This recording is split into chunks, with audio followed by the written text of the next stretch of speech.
Saishriya and welcome to Agora Math Circle. Before you continue watching this video, make sure to subscribe to the Agora Math Circle channel down below. This is Junior Intermediate Classwork Solutions. Let's go ahead and get started with number 1. Is A equals 1, 2, 3, 1 a valid set? Yes or no? The answer is no. And this is because in a valid set, numbers aren't repeated, but in this case, 1 is being repeated twice. Moving on to number 2. Define a set of the first 5 positive odd numbers. Since it's a set, we have to assign a variable and put it in parentheses. And the first 5 positive odd numbers would be 1, 3, 5, 7, and 9. So that's the answer. Moving on to number 3. Using the below Venn diagram, create 2 sets, F and S. And F lists of students attending French class and set S lists of students attending Spanish class. And this is a Venn diagram that will help you find the answers. And in a Venn diagram, there's one side that holds a certain number or a certain value and another side that holds a certain value, and the part in the middle is what both of the sides have in common. So these 3 names are both taken in French and Spanish class. So when we're writing down the sets, these 3 names are going to be in both F set and S set. And S is for Spanish and F is for French. So in the French set, we have Olivia, John, Isabella, as well as Sophia, Lucia, and Joe. And in the S set, we have Emma, Maria, Sarah, as well as Sophia, Lucia, and Joe. And it is written this way because in a set we have variable and we always need to have parentheses. Now let's move on to problems 4, 5, and 6. Starting with number 4. How many people in total are taking language classes? Now, there are only 2 language classes. There's French and Spanish. So, to find out the total number of people taking a language class, we need to add the 2 sets, all of the values from set F and set S.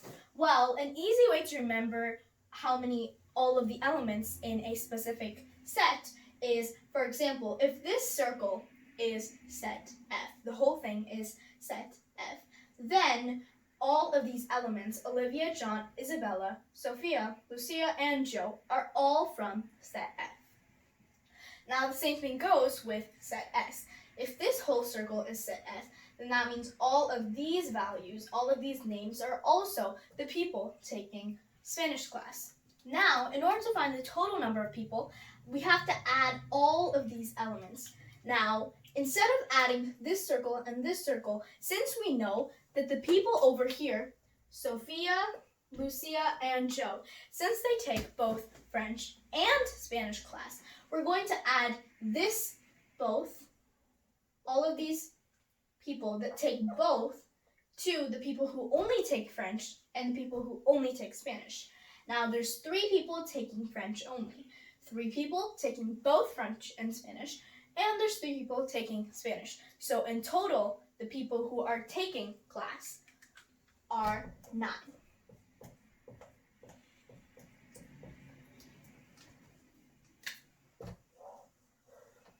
Moving on to number 5.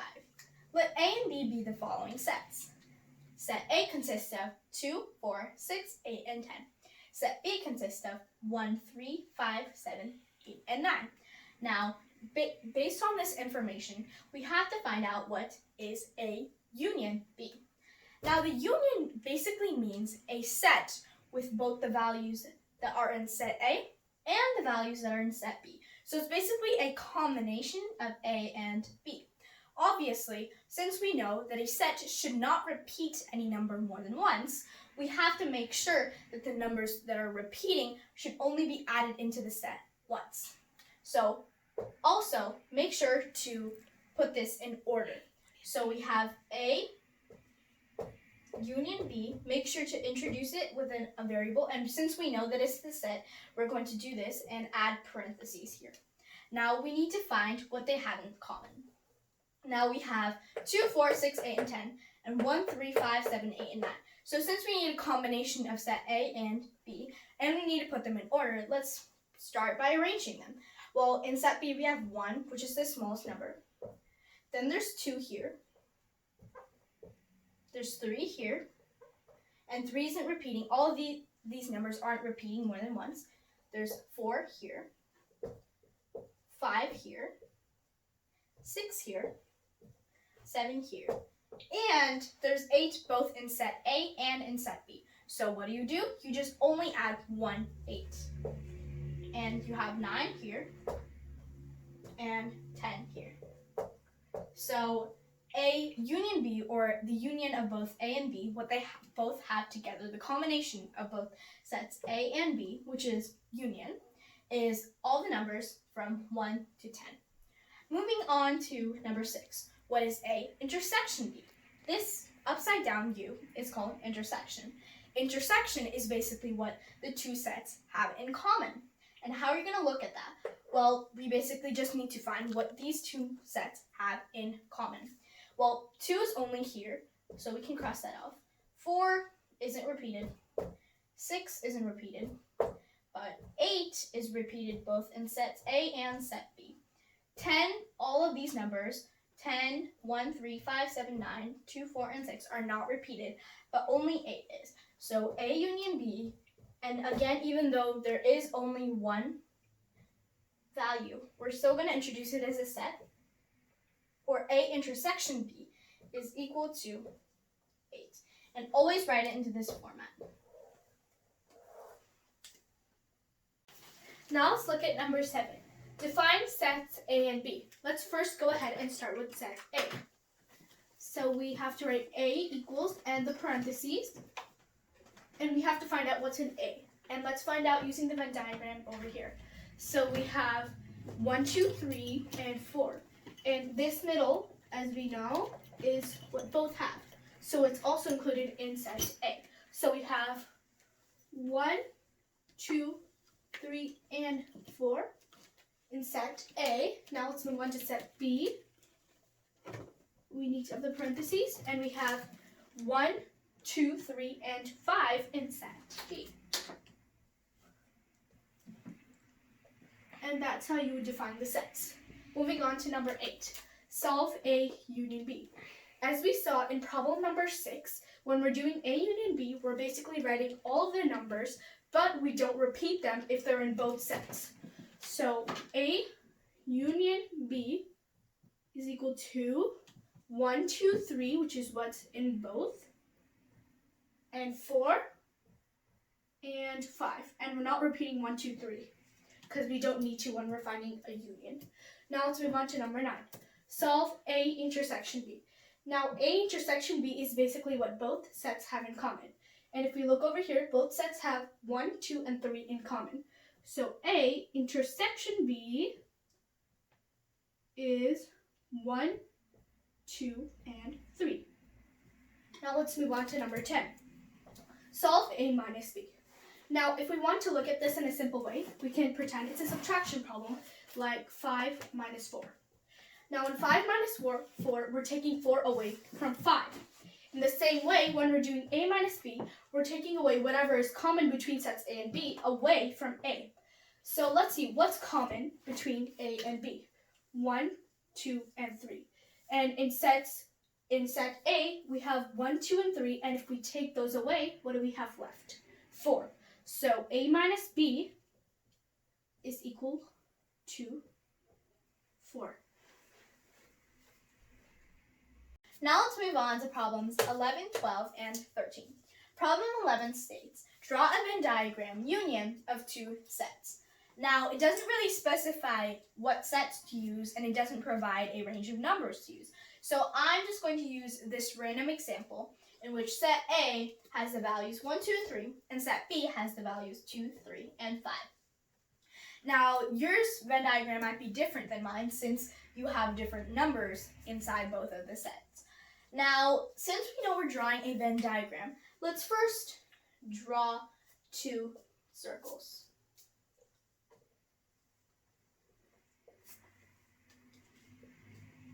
Sorry, not really good at drawing circles. Now, I'm going to represent the first circle as set A by using this yellow outline. So we know that this is set A. Now for set B, I'm going to use this blue color.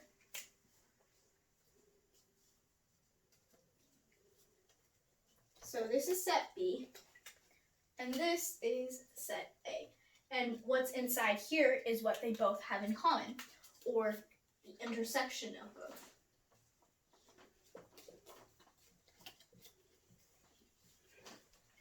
Now, in order to draw a Venn diagram, we need to first find what they have in common. So we can fill this part out first, and then fill out the remaining. Now, we know that set A has 1, 2, and 3. Set B has 2, 3, and 5. So what do they both have in common? Well, they both have a 2, and they both have a 3. So that's what we're going to put in the middle, 2 and 3. Now, this whole set, or this whole circle, represents set A. So obviously we're missing a number that needs to be filled by this spot. Well, set A consists of 1, 2, and 3. So the number that needs to be filled here is 1. Now we have 1, 2, and 3. Now set B consists of 2, 3, and 5. So the number that needs to be filled here is 5. And you know that this is correct because set A overall has numbers 1, 2, and 3. Set B overall has the numbers 2, 3, and 5. And what they both have in common is 2 and 3. And this basically represents a Venn diagram representing this sets right here. So the union is all of these numbers, which is represented by this Venn diagram. Now moving on to number 12. If set E consists of even numbers between 0 and 10, including 10, what is the cardinality of set E? Well, set cardinality basically means the number of elements in the set. So in order to find the cardinality, we first need to know all of the elements in the set. Well, we know that set E consists of the even numbers between 1 and 10. So let's just first write the numbers of 1 through 10. Now, we know that it's including 10, so let's circle all the even numbers between these two. So we have 2, 4, 6, 8, and 10. So set E has the numbers 2, 4, 6, 8, and 10. So the cardinality, which meaning how many elements there are, is 1, which is first number, second number, third number, fourth number, and fifth number. So in total, there are 5 numbers. So the cardinality is 5. Moving on to number 13. If set A has 8 elements and set B has 9 elements, and there are 5 elements in common between them, how many elements in A union B? Now, in order to do this, the easiest way to solve is to picture it in a Venn diagram. So we have a Venn diagram right here, and let's say this is set A, and this is set B. Now, we know that set A has 8 elements in total. So instead of right now, if I write a number now, that means how many elements there are in this set. So it doesn't actually specify a value. So let's say in set A, there are 8 elements in total. And in the common between set A and B, there's 5 elements. So there are 5 elements here. Now in total, in set A, in total, there are 8 elements. So how many elements should be in here to make sure that the whole circle has 8 elements? Well, there needs to be 3. Since 3 plus 5 is equal to 8. So there are 3 elements only in A and 5 elements in both A and B to make it so that there are 8 elements in the whole set. Now, in set B, there are 9 elements and there are 5 elements in total. So how many are remaining? Well, it's 9 minus 5. So that would be 4 elements.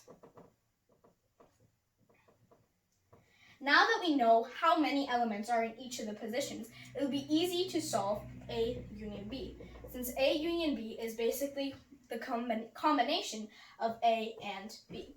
So set A has 3, 5, and set B has 4, 5, and 4. So let's just write that down. So we know that there are 8 elements in set A, and there are 3 elements only in set A. And there are 9 elements in total for set B, but only 4 elements specifically for set B. So what do we have in common, or what do we have to create the union? Union is basically the combination of set A and set B. We have to add. So that would be 3 plus 5 plus 4. Well, 3 plus 5 is 8, and 8 plus 4 is 12. So A union B is 12 elements. And you do not need to write this in parentheses or anything since we're just stating how many elements there are. Moving on to problem number 14. If all of the following are true about set n, what are the elements in set n? Well, let's look at the following that are supposed to be true. A, the cardinality of n is 4, which means the number of elements in the set is 4. So right away, we know that in set n, there are 4 numbers. Moving on. All of the numbers in the set are odd. C, and all of the numbers are less than 10. Well, now let's look at our options. So they're all odd and less than 10. So these are our options over here. And D, 5 cannot be an element in set n. So we take 5 out. Now let's look at our options. We have 1, 3, 7, and 9, and no more than that, because if we keep going on, the next odd number is more than 10. So we have these 4 options, and it fits perfectly because the number of elements that are supposed to be in set n is 4, and we have 4 options. So the numbers in set n are 1, 3, 7, and 9. Moving on to number 15. If set A is equal to 1, 2, and 3, and set B is equal to 1, 2, 3, and 4, which of the following are true? Select all that apply. Let's look at A. A union B is equal to B. Well, let's see if that's true. What's A union B? A union B is what both sets have. So both sets have 1, 2, and 3. And this set has 4. So a union is basically all of the sets combined, and you don't repeat any. So A union B is basically 1, 2, 3, and 4. And let's see what B is. It's also 1, 2, and 3, and 4. So A is true, so we can circle that or check mark it. Moving on to B. A intersection B is equal to A. Well, let's see if that's true. What's A intersection B? A intersection B is all that is what A and B have in common. Well, what do A and B have in common? A and B have 1, 2, 3, and 1, 2, 3 in common. So A intersection B is 1, 2, 3. And let's see if that's what A is. Well, let's look over here. Set A is 1, 2, and 3, which is what A intersection B is as well. So B is also true. Now, you might be looking at this and wondering what this symbol is. This symbol means that B is a subset of A. And a subset is basically a set that's a part of a bigger set. So is B part of A? Well, let's look over here. Set B has 1, 2, 3, and 4. And set A has 1, 2, and 3. Now in this case, it seems like A is actually a subset of B because A is part of another bigger set since both of these have 1, 2, 3, 1, 2, 3, but set B has 4. So since set B has 4 and both of these 3 numbers are common, we can say that A is a subset of B because these 3 numbers are in common. However, there are additional numbers in set B, which makes it a bigger group. So A is a subset of B. B isn't a subset of A, so that's not true. Now let's look at this over here. A minus B is equal to nothing, so no elements. Well, let's look over here. When we're doing A minus B, we're basically subtracting all of the elements that they both have in common. Now, which elements do set A and B have in common? 1, 2, 3, and 1, 2, 3. Now, when we take it out, what's left in set A? Nothing. So, D is also true.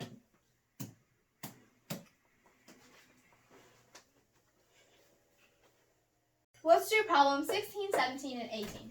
16 asks, if set A has the values 1, 2, 3, and 4, and set B has the values 2, 3, 5, and 7, what is the cardinality of these sets below? A says A union B, so the union of both of these sets. Let's first go ahead and solve that. So if set A has 1, 2, 3, 4, and set B has 2, 3, 5, 7, we need to find a combination of both. Well, let's first write all of these in order. We have 1, 2, 3, and 4. But we have 2 and 3 repeating here. So since it only comes once, since we can't repeat elements in a set, we're just going to only write this once. 1, 2, 3, 4, and then 5 and 7. So that's going to be the set for A union B. Now let's count how many elements there are to determine the cardinality of the set. So there's 1, 2, 3, 4, 5, 6 elements. So there's 6 elements. So it would just be 6. Now moving on to A intersection B. A intersection B is what they both have in common. Now we already found out that 2 and 3 repeat. So these 2 and these 2. So A intersection of B is equal to the set 2 and 3. The cardinality of that is just 2, so like 2 elements. So A is 6 and B is 2. Moving on to 17. What set operation defines the set shaded in below? So what they have in common is shaded in below. Now let's first write out the sets A and B. Set A has 1 and 2. Set B has 2 and 3. And what is shaded in below is 2. So 2 is what these two sets have in common. So it would be the intersection of both. So the set operation is A intersection B, since it's what set A and set B both have in common. Moving on to 18. What set operation defines the set shaded in below? So right now, in this problem, the 3 is shaded in below. Now again, we'll write down the sets. We have A is equal to 1, 2, and B is equal to 2, 3. Now what is shaded in below is just 3.